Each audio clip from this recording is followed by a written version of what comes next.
Escuchar tu palabra es un inicio de fe en ti, Señor. Meditar tu palabra es captar tu mensaje. O estrofas de salmos que de pronto pueden generar en algunos dudas, inquietudes, qué es lo que significa, por qué esas palabras tan extrañas, cómo podemos entenderlas y demás. Entonces, esa es la idea que vamos a hacer hoy, una cosa también un poco más práctica que teórica, ¿no?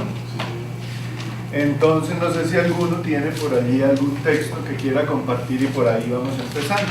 Esa es la idea, como algo que cada uno haya tenido en su mente y que quisiera de pronto clarificar. Entonces, entre todos vamos tratando de dar respuesta. A ver si hay por ahí algún salmo, lo ponemos Salmo 87, ¿vale? el Salmo 87, vamos a ponerlo por aquí para que todos lo veamos. Lo podemos poner por aquí, entonces. Alabanza a la ciudad de Dios. 87. Entonces vamos a mirar lo que dice. De los hijos de Coré. Dijimos que esa indicación sí era propia del Salmo de quienes lo habían escrito, ¿no? Que nos estaba dando una idea, en este caso una familia, ¿no? Una familia dedicada al culto, y seguramente pues es ella la que de esa familia salió ese Salmo, o por alguna razón, como se le atribuye a David, también se le puede atribuir a esta familia de los hijos de Coré. Ahí dan unas indicaciones también que les servían a ellos para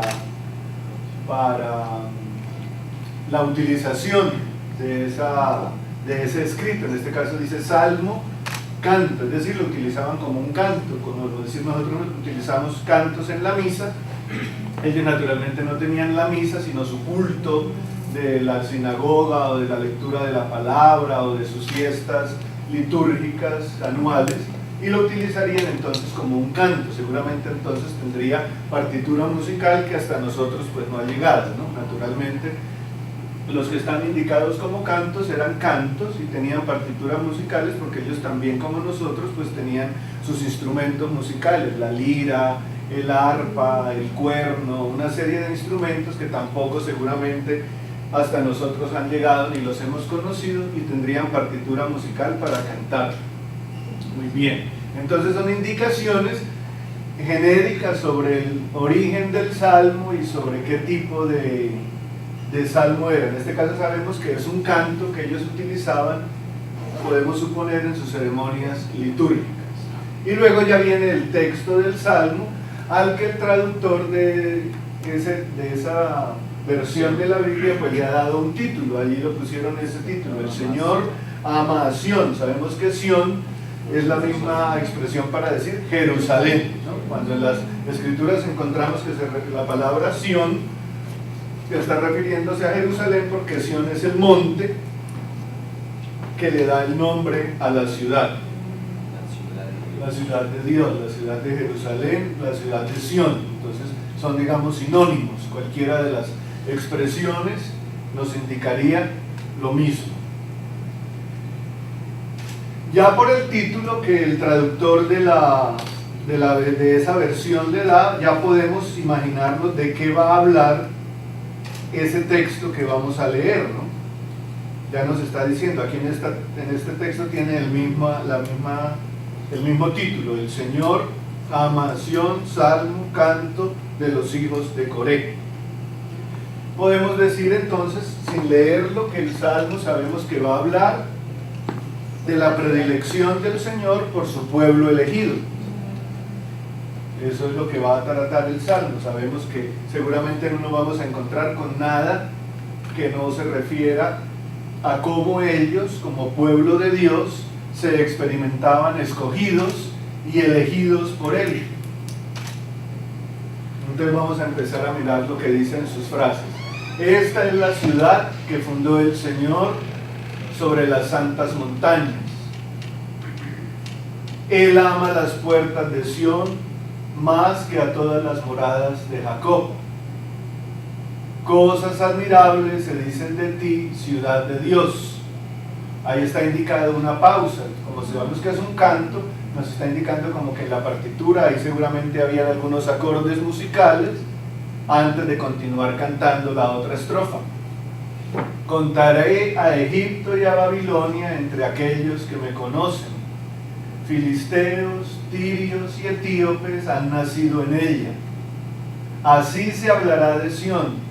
Este y también aquel han nacido en ella, y el Altísimo en persona la ha fundado.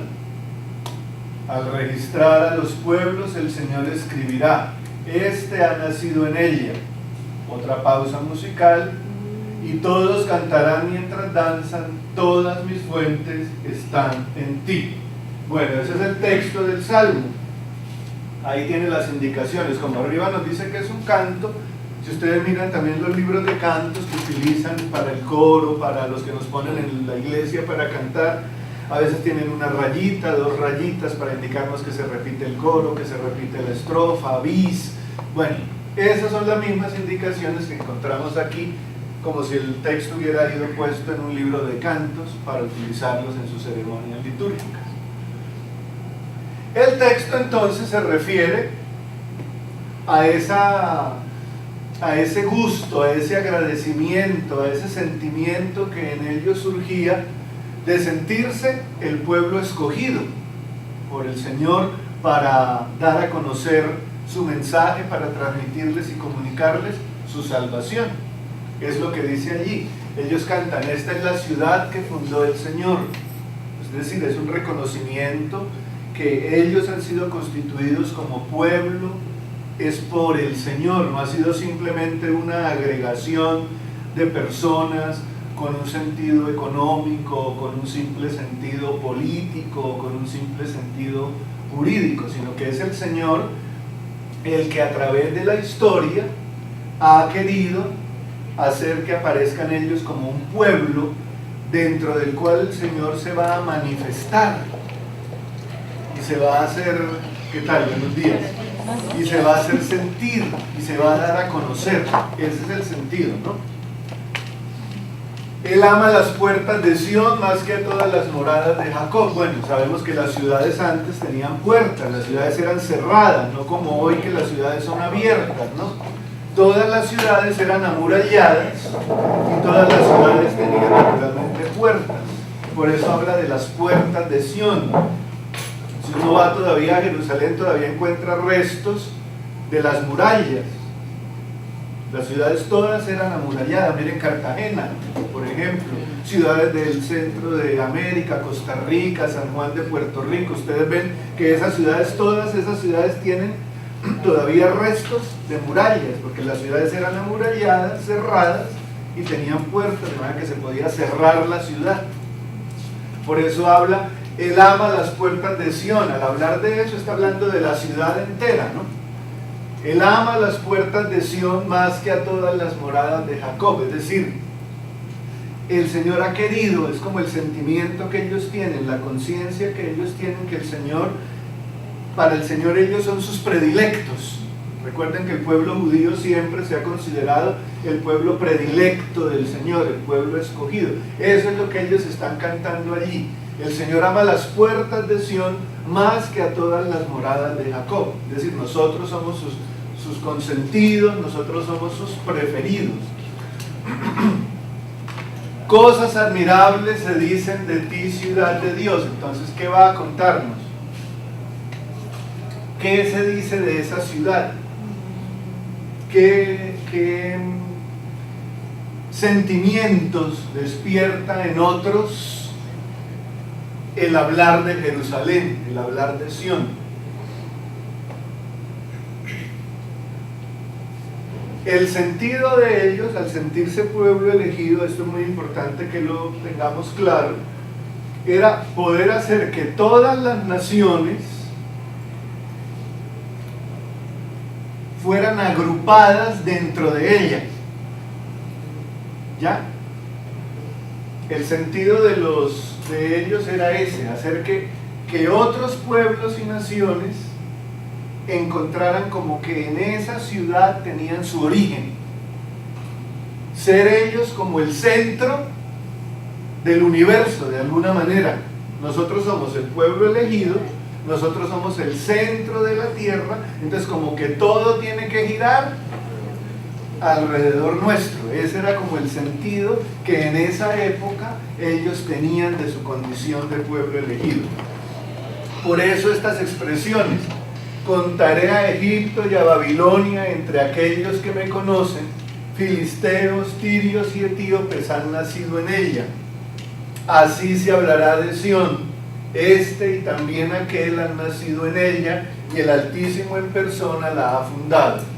Es un sentimiento un poco, en ese sentido, un poco ególatra, un poco de ellos sentirse, no, nosotros somos el pueblo elegido, somos los mejores, y por eso somos el centro del universo, y todo tiene que girar en torno nuestro, alrededor nuestro, y nadie que no sea nosotros puede tener la primacía sobre las demás naciones.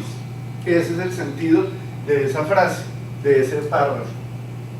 Ya miraremos ahora cómo eso tiene una transformación de apertura diferente al mirarlo desde el punto de vista cristológico. Aquí lo estamos mirando tal cual como ellos lo escribieron en su momento y lo que para ellos significaba.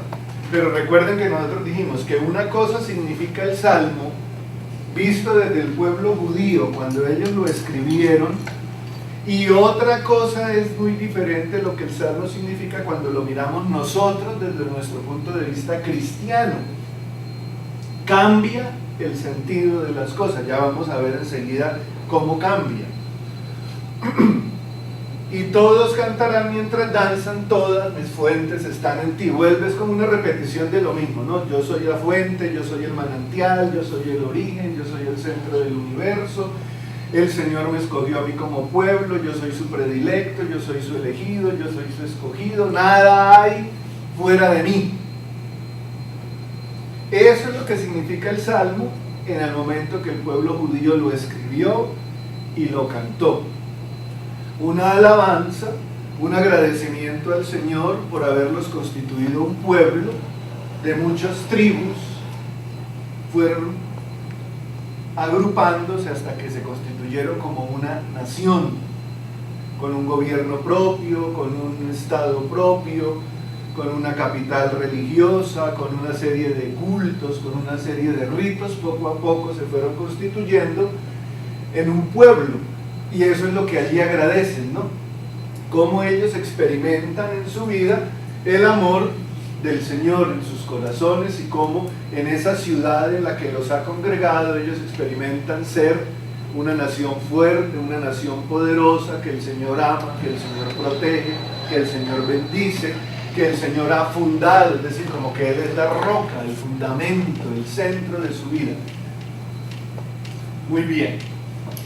Entonces, mirándolo ahora ya desde nuestra perspectiva cristiana, eso fue escrito antes de Cristo. Recordemos que todos los salmos fueron escritos antes de Cristo. Cuando los salmos fueron escritos, nadie conocía a Jesús, nadie conocía el mensaje de Jesús. Ahora nosotros, cuando tomamos el Salmo, nosotros que somos bautizados, que somos cristianos, que formamos parte de la iglesia, que conocemos el Evangelio, la persona de Jesús y lo que Él nos propone como camino de vida, al leerlo vamos a entenderlo diferente, vamos a darle un giro a muchas cosas. ¿Por qué? Volvamos atrás. Si lo miramos desde ese punto de vista de ellos, pues encontramos cosas positivas. Claro, están dándole gracias a Dios por ser un pueblo, reconociendo que el Señor es el fundamento de su vida, que se sienten felices de ser pueblo de Dios. Todo eso es positivo. Pero podemos también encontrar cosas negativas, es decir, bueno, ellos se sienten el centro del universo, como que todo tiene que girar en torno a ellos, como que fuera del pueblo judío no hay nadie. Y eso pues es naturalmente negativo. Pero para ellos en su momento eso era.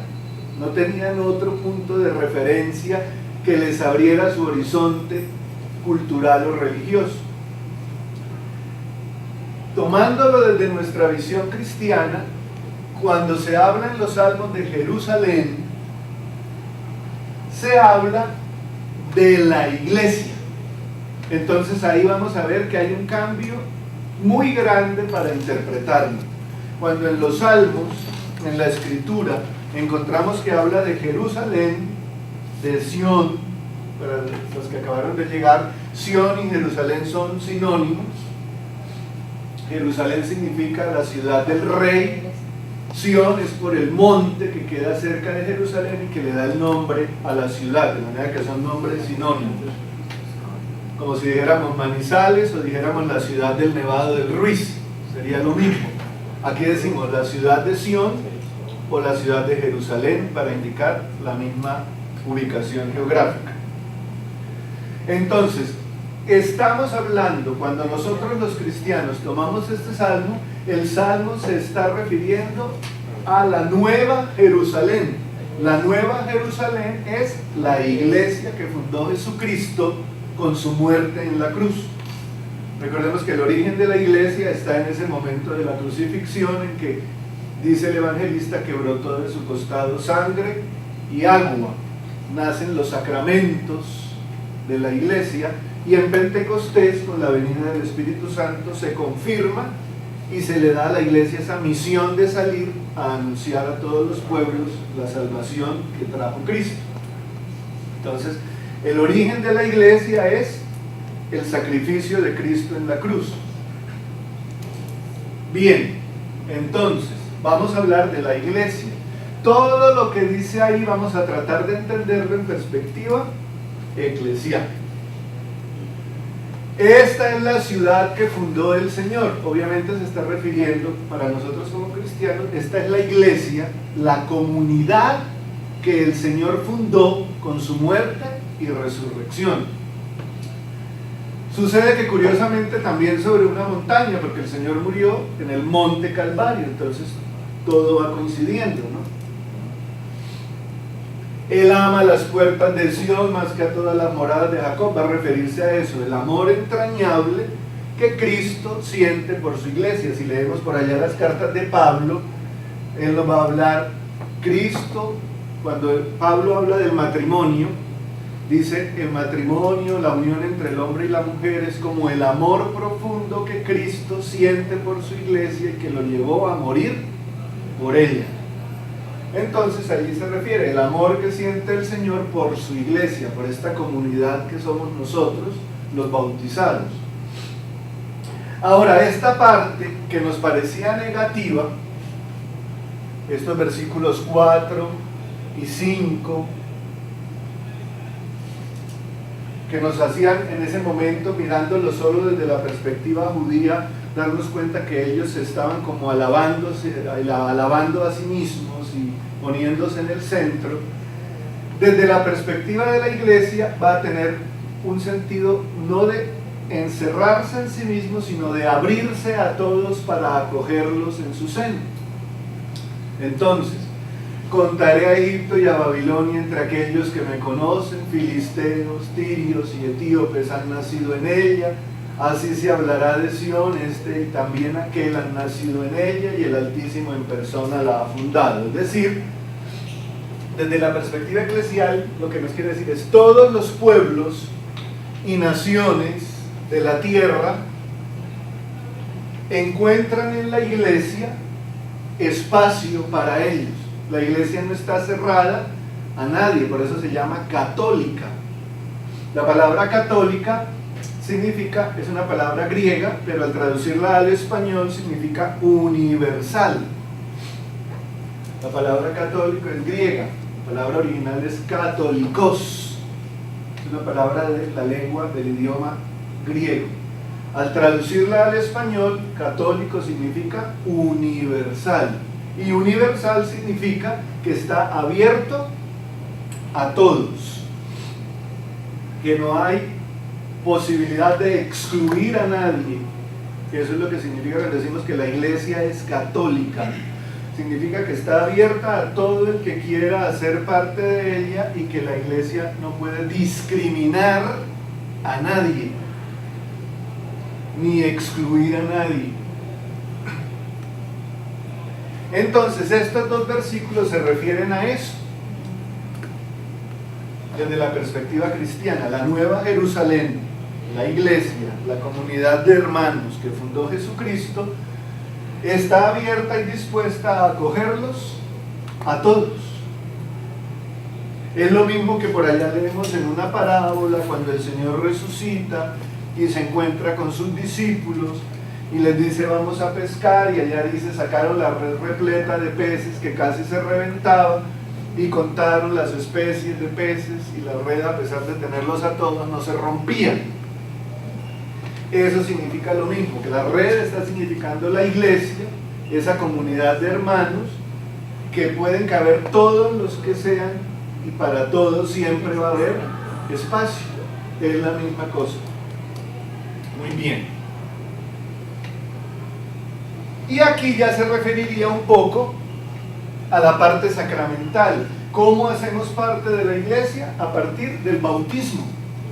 El sacramento del bautismo es el que nos da a nosotros la pertenencia oficial a esta comunidad de hermanos que llamamos iglesia.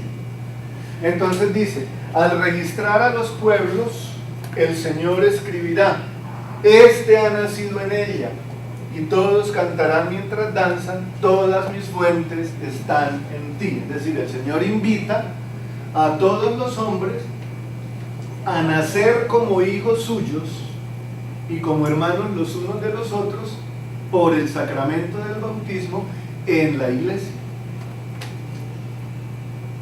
Y todas las fuentes están en ti, es decir, en la iglesia está nuestra fuente, nuestro origen como hijos de Dios, nuestro origen como hermanos los unos de los otros, nuestro origen como miembros de la iglesia, están en el sacramento del bautismo, que es el que nos da ese nacimiento del que habla también por allá el Señor cuando habla con Nicodemo en el Evangelio de Juan, ¿no? Todo el que nazca del agua y del Espíritu será el Hijo de Dios, ¿no? Refiriéndose al bautismo, ese nuevo nacimiento. Nacemos biológicamente del vientre de la madre, pero hay un nacimiento nuevo cuando recibimos el bautismo, que es el que nos convierte en hijos de Dios y en miembros de la iglesia, que es la vida que realmente va a perdurar por la eternidad, porque la otra pues termina en un día, pero la otra vida es la que recibimos en germen en el bautismo y la que nos va a llevar a la plenitud después de la vida temporal.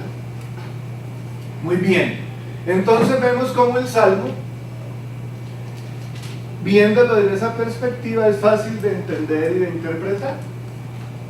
Estamos hablando en el Salmo, cuando lo recemos, estamos hablando de la iglesia, es decir, de nosotros, a quienes el Señor nos ha llamado por el bautismo a ser sus hijos y a encontrar nuestro gozo en esa comunidad de hermanos que conformamos. Muy bien, no sé si hay alguna duda con respecto a lo que hemos dicho hasta ahora de ese salmo en particular. Yo creo que está bastante claro. Otra cosa importante, que lo he dicho ya, pero de darnos cuenta cómo el Salmo siempre tiene dos interpretaciones. La una es la interpretación allá cuando fue escrito, qué significó para ellos como judíos y qué significa para nosotros hoy como cristianos, porque vean que siempre hay algunos cambios importantes. No solo los salmos, sino toda la palabra. Todo el Antiguo Testamento, cualquier libro del Antiguo Testamento, desde el Génesis hasta los profetas, que son los libros del Antiguo Testamento, bueno, Eclesiástico, todos estos, hasta donde termina el Antiguo Testamento, en las Escrituras, en las Biblias, en la versión de la Biblia, normalmente el último libro que aparece del Antiguo Testamento es el Eclesiástico. Desde el Génesis al Eclesiástico, todo esto es el Antiguo Testamento, que son 46 libros, bueno, se me olvidó el número. Todos estos libros, cuando los leemos, tienen que tener una interpretación doble. La interpretación desde el punto de vista judío, cuando fueron escritos por ellos y para ellos, y la interpretación que nosotros le damos a esos libros desde la persona de Cristo. Lo que decíamos un día tal vez al empezar nuestras charlas, si un judío lee el Génesis, él lo va a interpretar de una manera, pero si un cristiano lee el Génesis, lo va a interpretar de otra, porque el judío no cree en Jesús, pero nosotros sí. Entonces eso le da un cambio sustancial a la interpretación del texto. Eso es muy importante, esa pregunta. Todo libro del Antiguo Testamento debe ser interpretado desde Cristo para que nosotros podamos entenderlo en toda su plenitud, en toda su grandeza, en todo su sentido, porque si no se nos van a perder muchas cosas que el texto ya anunciaba de Cristo, pero que en ese momento pues no se podía saber de quién estaba hablando.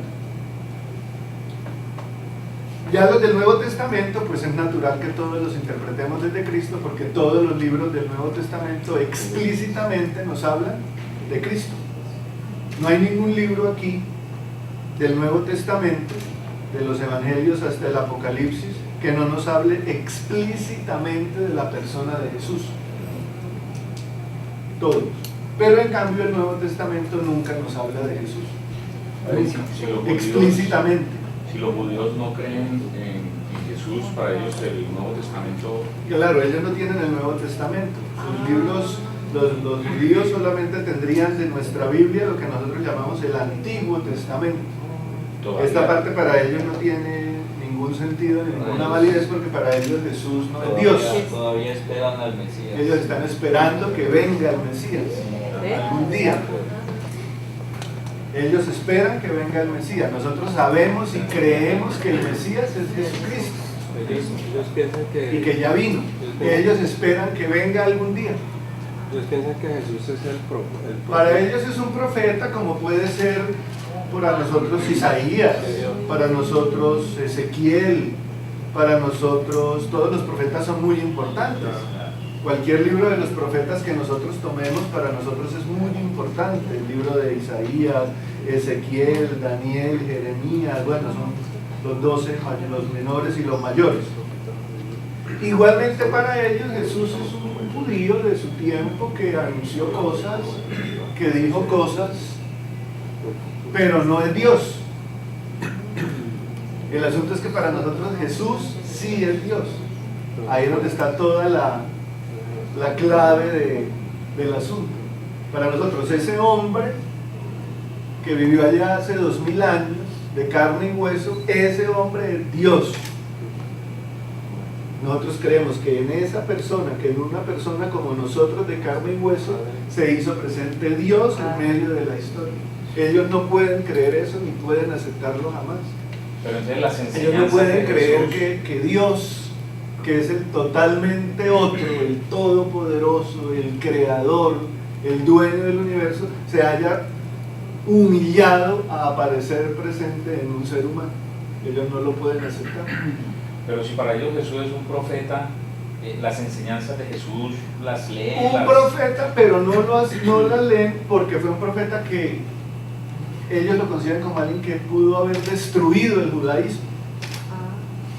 Porque él vino a decir que los sábados, que el hombre es más importante que el sábado, o sea, muchas de las normas que para el judío eran y siguen siendo importantes, él las tiró por el suelo. Entonces ellos lo ven como un profeta, pero un poco que les vino a destruir a cambiar sus creencias, su cultura.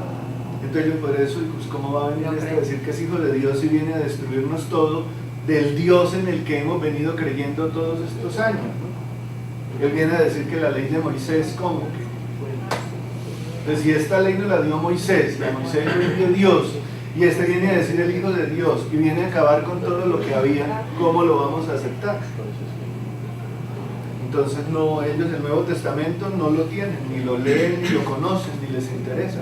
Bueno, los judíos de pronto cultos, teólogos, pues lo conocerán para sus disertaciones, para sus escritos, pero no como un libro que para ellos sea libro como lo es para nosotros, un libro pues de vida, de de donde mensaje. encontramos los mensajes para nuestra existencia, no, absolutamente. Ellos no pueden creer ni aceptar que Dios, el Todopoderoso, ¿cómo se le ocurre a él irse a aparecer presente en un ser humano de carne y hueso como nosotros? Ellos no pueden aceptar eso. Por eso se puede hablar de Pablo, que muy conocedor, experto en la palabra, persiguió a los que comenzaron a predicar, a los Claro, apóstoles. él lo hasta hacía. que no se convirtió y hasta que el Señor lo llamó. Él lo hacía con toda su, seguramente con toda su convicción como un judío, conocedor y observante de la ley, al ver que estos están siguiendo a este otro que vino a destruir nuestro judaísmo, pues yo cómo voy a permitir que ellos sigan predicando eso. No, me voy detrás de ellos para matarlos, porque yo creo en mi judaísmo. Hasta que ya el Señor lo toca en su corazón y le hace entender que no, que esas personas están siguiendo al que Él envió a cambiar la historia.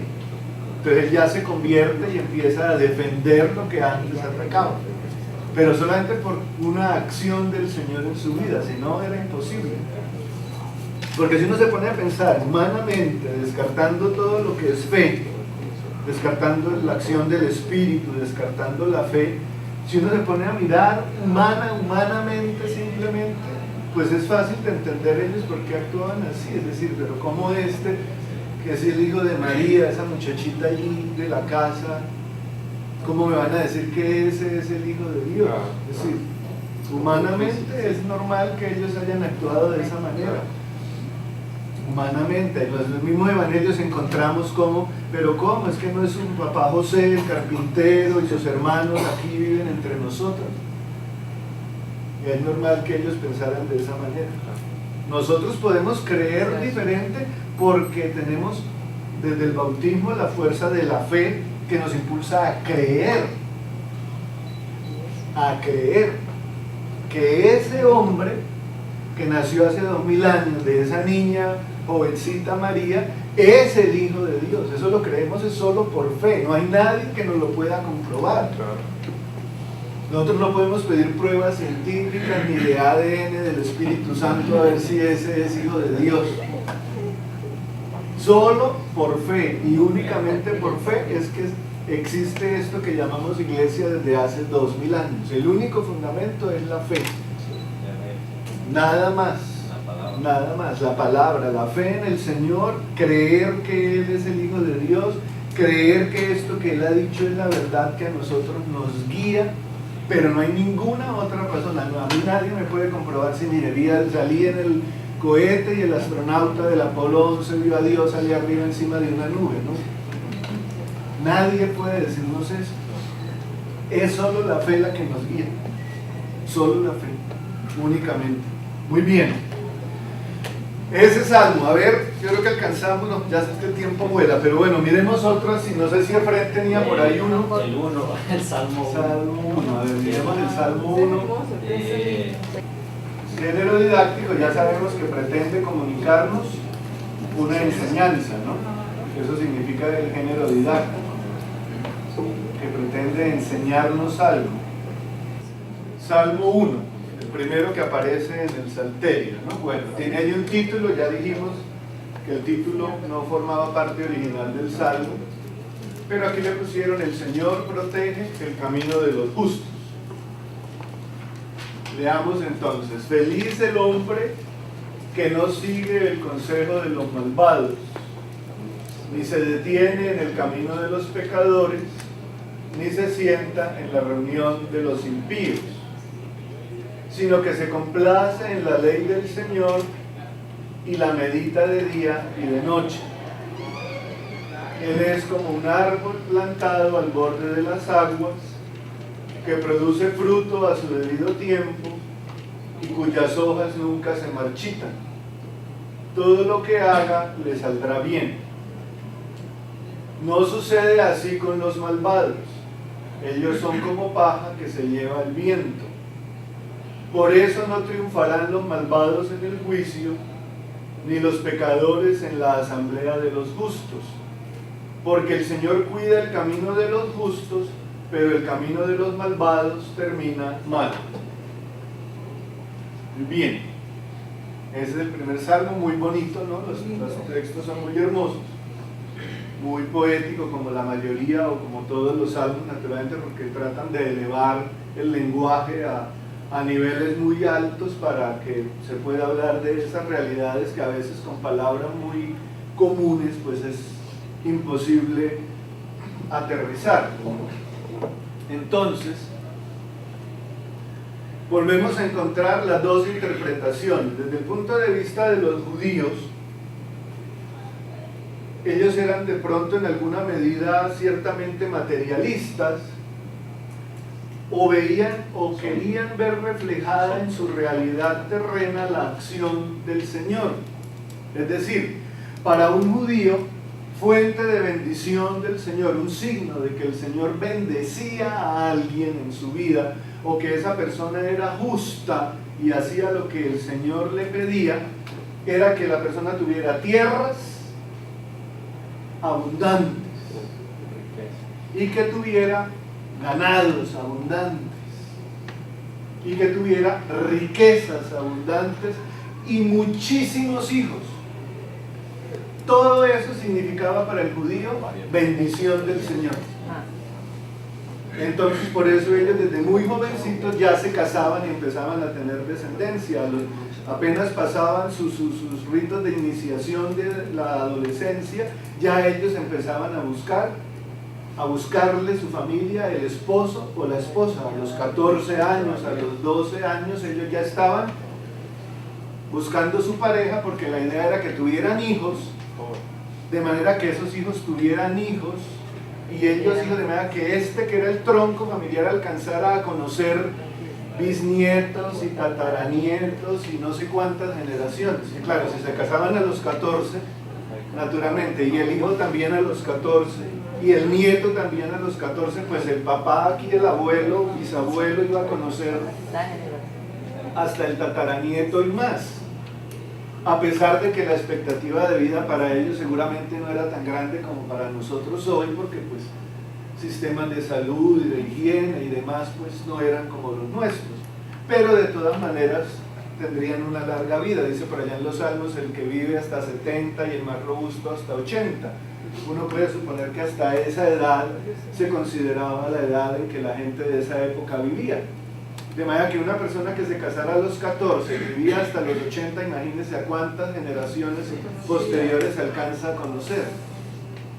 Muchos. Entonces, para los judíos, signo de bendición del Señor, esa era su creencia cultural, era tener tierras, ganados, riquezas e hijos, y conocer muchas generaciones de descendientes, 4, 5 o 6 generaciones. Para ellos eso era fuente de bendición, indicaba que esa persona era buena, indicaba que esa persona era justa, que no se enfermara. Recuerden, ya lo veremos después, recuerden cómo en la Biblia cuando llega Jesús, para ellos el que está paralítico, el que está ciego, es signo de que es pecador. Eso era lo que ellos tenían en su cabeza, que el que tenía tierras, ganados, riquezas, hijos y salud era bueno, era perfecto, bendecido. Y el que no tenía nada de eso era porque seguramente era un pecador que se merecía todas las desgracias.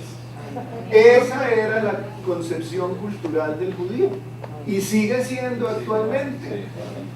Los mayores ricos de los Estados Unidos son judíos, los más poderosos petroleros, los más poderosos banqueros de los Estados Unidos son judíos, porque ellos siguen con esa mentalidad: yo tengo que ser rico y poderoso porque eso indica que el Señor me bendice, y el día que yo pierda eso es la maldición del Señor que me cae encima.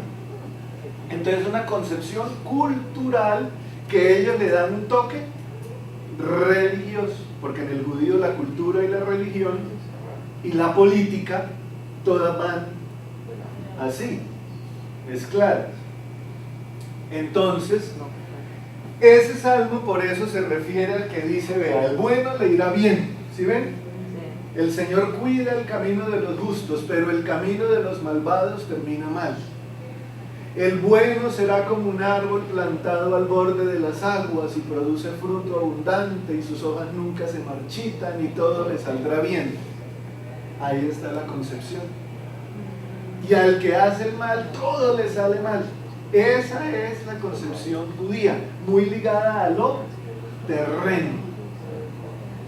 Cuando viene el Señor Jesús, el que nos enseña, sí, lo terreno es importante, pero lo terreno no es sino pasajero, porque hay una realidad trascendente que llamamos el reino, la vida eterna, donde la vida que aquí termina biológicamente un día, allá continúa, y allá es donde se recibirá el premio definitivo o el, llamemos entre comillas, castigo definitivo, porque al fin y al cabo el Señor no castiga a nadie, cada uno se busca su destino.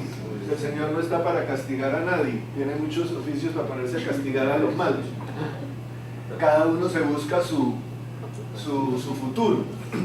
Entonces, ya si esto lo interpretamos desde ese punto de vista de Cristo, las cosas cambian, porque claro, entonces nosotros vamos a decir, claro, pero Pablo Escobar tenía tierras, tenía ganados, tenía riquezas, tenía poder, fue senador, tenía hijos, exacto, entonces nosotros, y todos decimos, ah no, pero qué rico, ¿no? Pues, y vivió bien, no, pues se protegía, no le pasaba nada hasta el día que lo mataron, bueno, pero mientras tanto podríamos decir, pero ¿cómo vivió de bueno?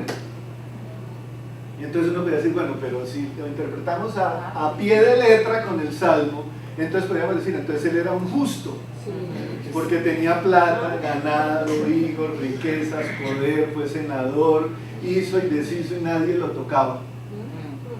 Entonces miren lo peligroso que es interpretar la escritura al pie de la letra. Esa es otra enseñanza que nos tiene que quedar muy clara.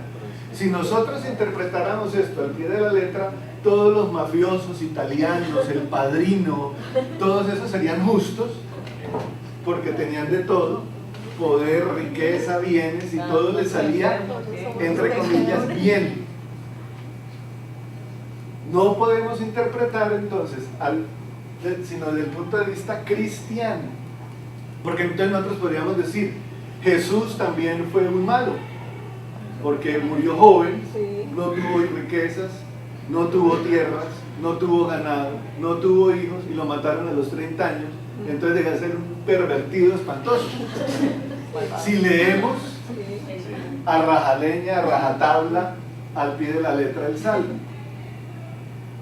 entonces ahí es donde es necesario interpretar desde el punto de vista cristiano, del sentido temporal y del sentido trascendente de la vida, porque si no entonces no le iríamos a encontrar sentido a muchas de las cosas que suceden a nuestro alrededor. Bien, continuamos con este salmo porque hay muchas cosas más para sacar, pero esas son como las generalidades que nos ayudan a que tenemos que entender las cosas en dos sentidos diferentes con los salmos. Tenemos algunos cambios por diferentes situaciones, entonces por eso estamos reunidos hoy jueves. La próxima semana también será el jueves y también será aquí en este lugar. Jueves de 11 a 12 aquí en el Cedro en el 115. Luego el 22 y ya en marzo es otra vez, 22 de octubre, y vuelve a ser en la biblioteca. Y el 31 vuelve a ser jueves, el día de las brujas, el Halloween, pero no importa porque, bueno, nos podemos traer dulcecitos, pueden traer máscaras, disfraces, se cambian el cauchito, como dice Paola. Ese será jueves y también será en la biblioteca. De todas maneras les vamos a ir recordando de los lugares y las fechas para no perdernos. Muy bien, entonces nos veremos el próximo jueves, aquí mismo. Muchas gracias, muy amable.